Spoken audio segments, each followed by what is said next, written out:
UP में प्रियंका से नहीं हुआ करिश्मा, अब हटाने की तैयारी। कांग्रेस ने माना यूपी में अब उसके पास नहीं बची जमीन। अखिलेश यादव के साथ गठबंधन की कोशिश में जुटी है कांग्रेस। कांग्रेस ने मान लिया कि यूपी में अब उसके लिए जमीन नहीं बची है। लोकसभा चुनाव में यूपी में उसके पास करने को कुछ नहीं है। अमेठी और रायबरेली की सीट छोड़ दी जाए तो कांग्रेस का कहीं भी ज्यादा वजूद नहीं दिख रहा है। 2019 के लोकसभा चुनाव में कांग्रेस एक सीट पर पहले और 2 पर दूसरे स्थान पर थी और सबसे बड़ी बात 3 में से 2 सीटों पर सपा बसपा गठबंधन ने कांग्रेस का समर्थन किया था और इस बार तो कांग्रेस के साथ कोई भी दल गठबंधन को तैयार ही नहीं है।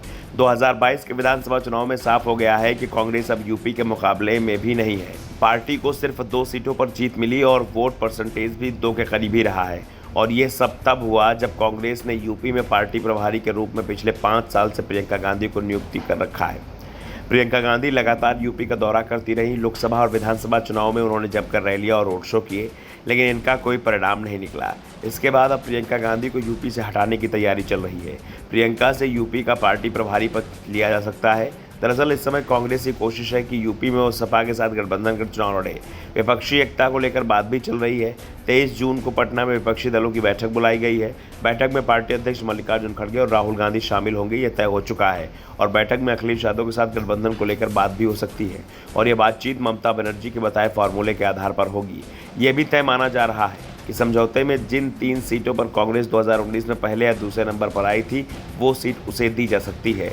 इसके अलावा 3-4 और सीटों पर दावा स्वीकार किया जा सकता है। साफ है, आधा दर्जन सीटों के लिए प्रियंका गांधी से यूपी में हर जिले में प्रचार कराना कांग्रेस का नुकसान का सौदा मान रही है। इसलिए प्रियंका को यूपी की जगह इस साल के आखिर में जिन राज्यों में विधानसभा चुनाव है उनकी जिम्मेदारी देने की तैयारी में है। हाल ही में हुए विधानसभा चुनाव में कांग्रेस ने प्रियंका को हिमाचल और कर्नाटक में जिम्मेदारी दी थी और दोनों ही राज्यों में प्रियंका ने दर्जनों रैलियां और रोड शो किए, जिसका असर भी दिखा। दोनों ही राज्यों में कांग्रेस को जीत का बड़ा श्रेय प्रियंका को भी जाता है। प्रियंका गांधी की रैली में जबरदस्त भीड़ उमड़ती थी। प्रियंका की इसी लोकप्रियता को देखने के बाद अब कांग्रेस ने उन्हें राजस्थान, मध्य प्रदेश, छत्तीसगढ़ और तेलंगाना चुनाव कमान सौंपने की तैयारी कर ली है।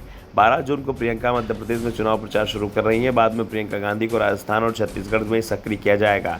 पार्टी के रणनीतिकारों को लगता है कि महिला होने के नाते पीएम नरेंद्र मोदी समेत तमाम भाजपा नेताओं के लिए उन पर हमला करना मुश्किल होता है। इसके अलावा राहुल गांधी के बाद कार्यकर्ताओं में जिस नेता की डिमांड है वो प्रियंका गांधी ही हैं। हिमाचल में तो राहुल गांधी ने प्रचार भी नहीं किया था, लेकिन प्रियंका गांधी ने काफ़ी वक्त दिया था। पहाड़ी राज्य में मिली जीत के बाद से ही प्रियंका गांधी कद बढ़ाने की चर्चाएं चलने लगी थी। फिर कर्नाटक में जीत के बाद इसने और जोर पकड़ा। हालांकि उनके रोल के बारे में राहुल गांधी ही आखिरी फैसला लेंगे। वैसे एक सवाल भी उठ रहा है, प्रियंका गांधी दूसरे राज्यों में सफल हो रही हैं तो आखिर यूपी में वो क्यों फेल हो रही हैं, और यूपी से अगर प्रियंका गांधी को हटाया जाएगा तो उनकी जिम्मेदारी किसे सौंपी जाएगी। वैसे फिलहाल जो नाम सामने आ रहे हैं उसमें दीपेंद्र हुड्डा, भंवर जितेंद्र सिंह, तारिक अनवर, हरीश रावत जैसे किसी नेता को जिम्मा मिल सकता है। Bureau report, the such India.